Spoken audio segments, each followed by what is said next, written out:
Ayan no, kaya pala ito mga ka-brom-brom, bagong palit ito no ng cylinder head gasket. So yung timing belt hindi man lang chinik o pinalitan.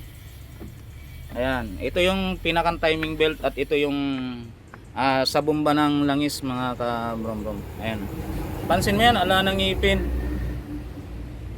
Hmm. Naubos yung ngipin, tapos meron pa yun dito sa may kapila eh. Saan ba yung banda? Ayan oh. Oh. Ayan yan. Oh. So ito dito yan sa bomba ng langis. Ayan. Sige, try mo ikutin Aldre kung kayang ikutin. Ayan oh. Ikutin yan ha. Ano.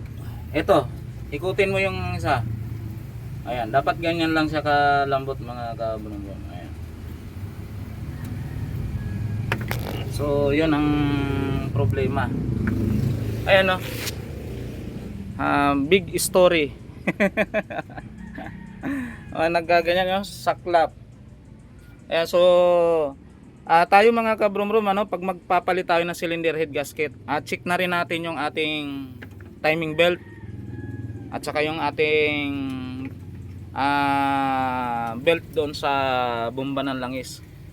Ayan, so ito kahit 10 bisis natin itong gawin, kung hindi natin naayusin yung bomba, useless mga kabrum-rum. Ayan, so sana meron na naman tayong konting kaalaman na napulot mula dito sa ating maiksing video. Ito yung L200 mga kabrom-brom no. So dapat top overhaul lang ito. Ayan, so mauuwi ngayon sa baba ng makina. Ayan, so shout out po sa lahat ng viewers ko, subscriber. Ayan, so subscribe, like and share. So yun, maraming salamat po.